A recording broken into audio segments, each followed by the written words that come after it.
Yan mga ka-outage, magandang hapon po muli sa ating lahat. Yan, dito tayo sa ginagawang Roas Extension dito sa may Quezon Boulevard. Yan, sa unahan ay Roas.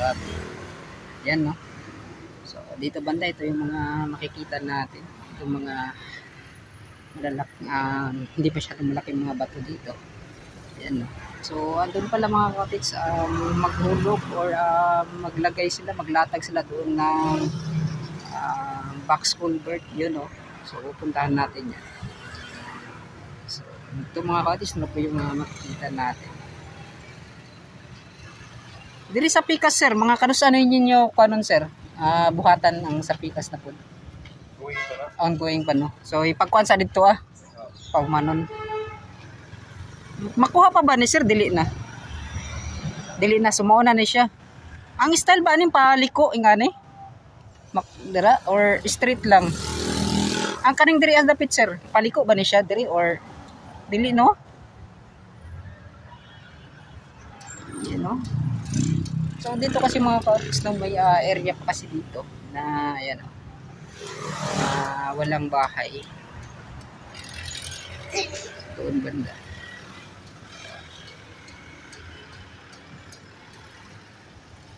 So may mga bahay pa talaga dito mga ka-outage sa kabilang gilid. Yan, hindi pa nakukuha yan, no?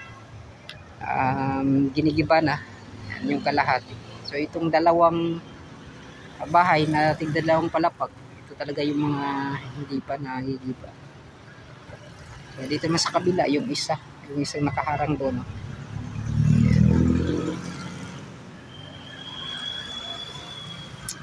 Sir, salamat kayo, sir.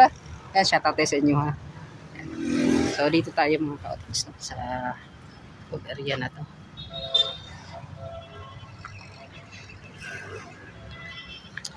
So dito, yung doon banda mga ka-outage hanggang dito, ay ito yung kalahating box culvert. Tapos yung kalahati naman, yun yung kanilang binuhusan. So dito na po nila ginawa. So doon sa unahan, yun po yung sa Relay Company na precast box culvert. At yun nga po ay pinalagay po dito para po ay mas maganda din yung ganun mga ka-outage, para mas mabilis yung kanilang paggawa. Ngunit yung paggawa niya, yung pagbuhos, yung pagiging precast pa niya, ay matagal din yung proseso bago mabuo yung isang box culvert. Yan, no? So dito banda ay medyo patag na yung makikita natin. Wala na po yung nahuhukay nila dati, yung mga old na lupa niya dito. Waste na po yun, at pinalitan po nila ng bagong tambak, ito mga ka-outage, no? So yun po yung mga waste. So kinukuha po yan nila, tinatapon doon po sa may Waan nata yun, Barangay Waan, yun, no? So yung kanilang estilo din ay yan, inuhukay nila. Tapos itong mga malalaking bato muna yung kanilang inilagay doon sa ilalim, tapos bago nila yung mga binakbakan ng mga bahay mga ka-outage, no, yung mga simento, yun po yung inilagay nila sa taas, yan dito banda, para mas lalong matibay, lalo na sa pagdaan ng mga heavy equipments, no? Yun, so punta tayo doon sa unahan. So ano yung mga makikita natin. So ito pala mga ka-outage, no, yung mga nakita natin. So ito po yung ginawa nila para pala sa linya, patungan po ng box culvert. Ito na po yun. So kita nyo naman yung mga bakal na napakalaki. So sobrang tibay po nito, ano, yun. So nakalabas talaga. So yung iba na nagsimula na pala silang nag-aayos ng kanilang bahay mga ka-outage, no? Kasi yun nga po, hindi na po yan matatamaan sa paggawa nitong extension.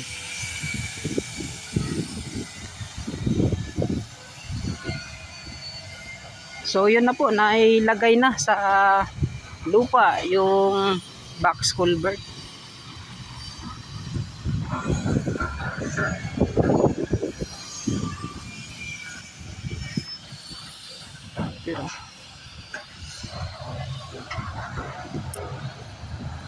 So ito nga mga cottage, no, naipakisilip ko na dati sa inyo to.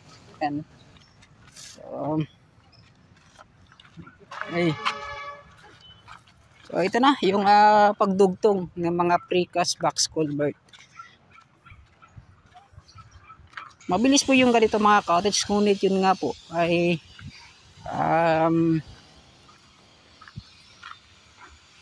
yung kaibahan lang ay hindi po buo yung pagdugtong niya. Hindi po buo yung pagbuhos po niya.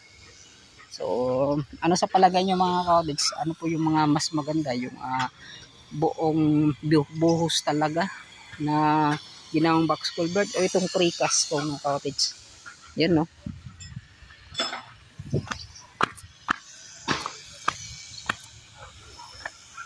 So, ganito pala yung itsura niya.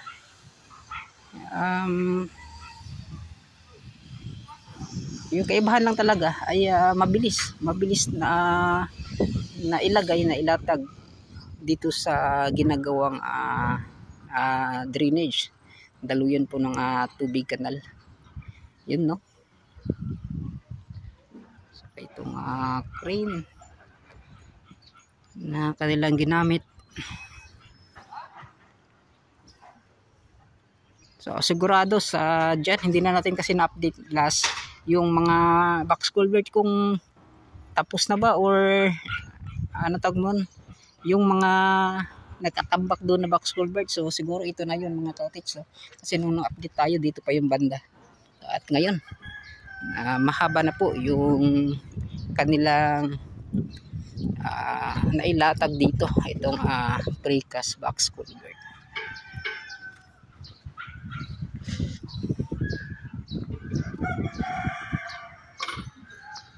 So inulit ko mga cottage, dito banda ay kanila pang gagawan na naman ng ganitong box culvert.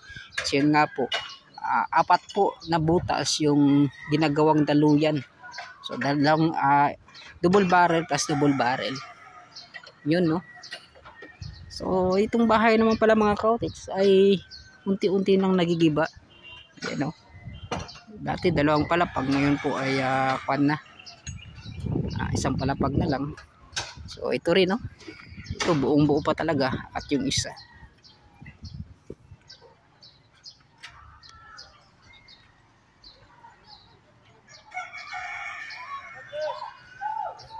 Ay siya tagay ka na sir. So yan, maya maya ay ilalatag yan nila doon para sa kunting-kunti na lang, mga ilang box culvert nila mga cottage, no? Yung kailangan nilang mailatag dito, may baba para pumagtagpo na doon sa kabila. Ayun. So yan, pagkatapos niyan doon banda mga cottage, hindi po ata nila muna na ikuan doon, no? Idudugtong yan. Cottage dito banda. Yun. So, kaya po mga malalaking bato, ay hindi naman masyadong malalaking bato mga cottage, tamang sakto-sakto lang. Na kaya po ito yung kanilang inilatag dito, inilagay.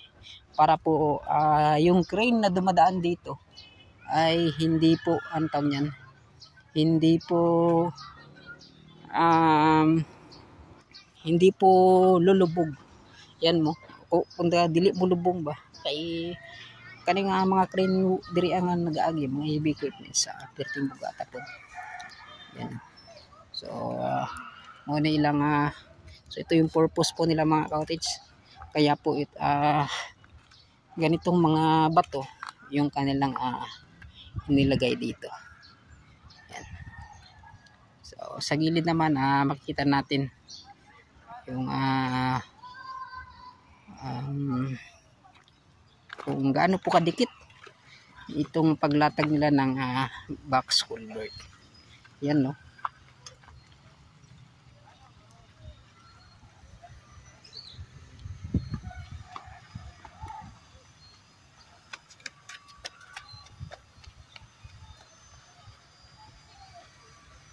So sa tingin nyo mga cottage, bubuhusan pa ba to or ano yung mga napapansin nyo or ano yung mga makukomentin nyo sa inyong mga nakikita tungkol dito sa paglagay o sa paggawa nila ng precast na box culvert.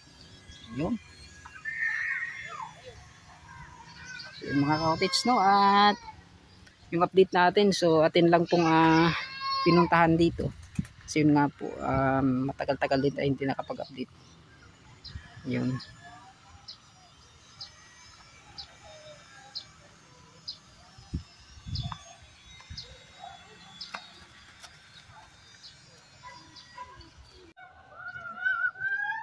So yun mga cottage, no, so ito yun yung kaibahan pala ng paggawa nila ng box culvert.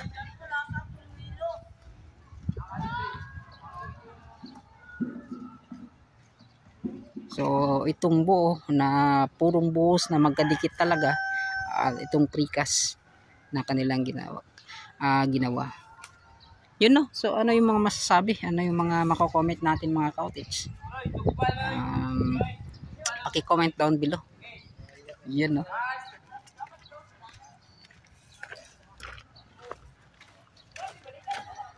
So dito yung mga kabahayan pa na makukuha pa mga cottage ito. So may mga maliliit pa pala mga cottage noon, hindi natin masyadong mga napapansin. Yan.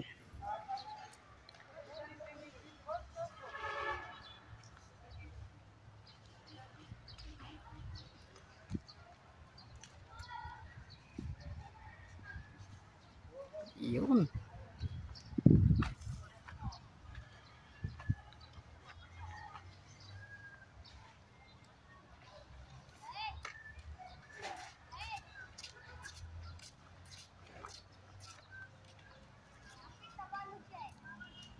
So ibang-iba na talaga sa dati nitong itsura mga cottage.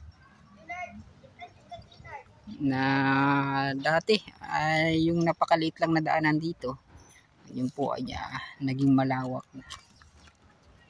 So wala talagang imposible sa mga proyekto, basta meron lang talagang budget at yung mga namumuno ay talaga kumbaga may programa na ganito. So sana intindihin nila mga cottage, sana maisip din nila itong mga kapakanan din ng mga mahirap mga cottage, no.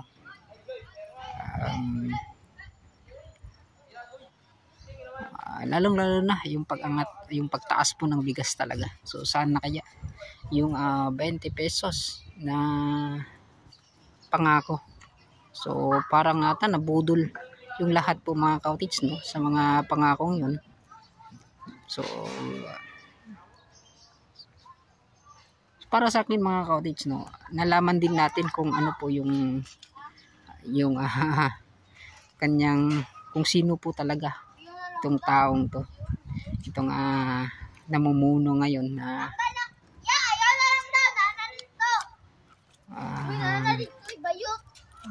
dalawang taon na po mga cottage, hindi pa natupad yung kanyang mga pangako. Yan. So ang 20 pesos naging 1/4 po yung 20. So ganun po mga cottage, no. So ito mga cottage, at maraming salamat. So ito may makita natin, may mga bata dito kasi nga po parang wala atang mga nagtatrabaho, ano, kaya ngayon ang oras na, baka may mga hinihintay lang. So maya ay maglalagayan sila ng box culvert dyan sa baba, ano, para may pagdugtong na nila itong isang linya hanggang doon sa una. So punta po tayo doon sa una mga cottage, let's go. So yun mga cottage, na dito tayo, puntahan natin itong doon sa unahan, no? So malapit na sa ginagawang rotonda.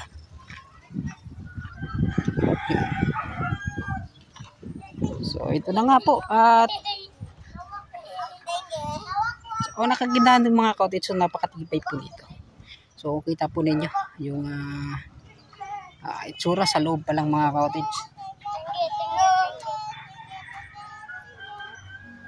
So itong paggawa nila mga cottage, nakita po niya sa ating previous na matagal na mga cottage, siguro mga 11 taon na. 11. Isang taon na mahigit yung paggawa nila nito. So kita po ninyo, napakatibay po nito mga cottage, no. Yun.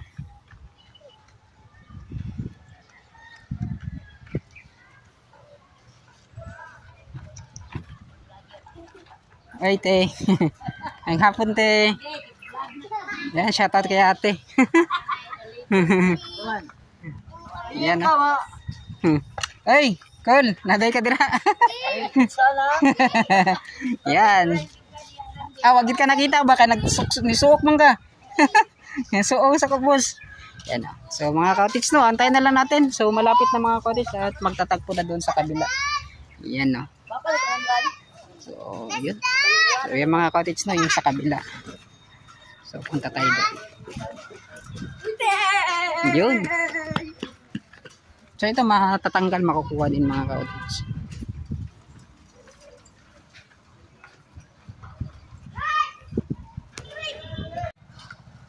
Ayun. Dito banda ay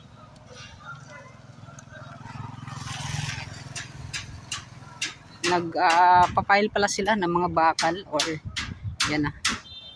Gus, yung hapon. Yan. So, siya taday kayo na sir. So, yung mga cottage, kunting-kunti na lang, magtatakbo na. At yung kanilang ginagawa. So, sa tingin ko, hindi po muna nila padikit mga cottage kasi dito banda ay masasarado kasi kapag ginalaw nila itong daanan na to. So, sa tingin ko ay tatapusin po muna nila yung sa kabilang area, yung kabilang side niya, katulad dito mga cottage, so, na dalawang side talaga ng box culvert yung kanilang nagagawa. So, doon kasi sa may sa unahan, sa ginagawang cross extension ay isang side pa lang po. Yan, no? Kita nyo naman. So, ano po yung pinagkaiba ng precast at itong ganitong estilo po ng purong buhos na magkadikit palala, na magkadikit po lahat. Yan, no?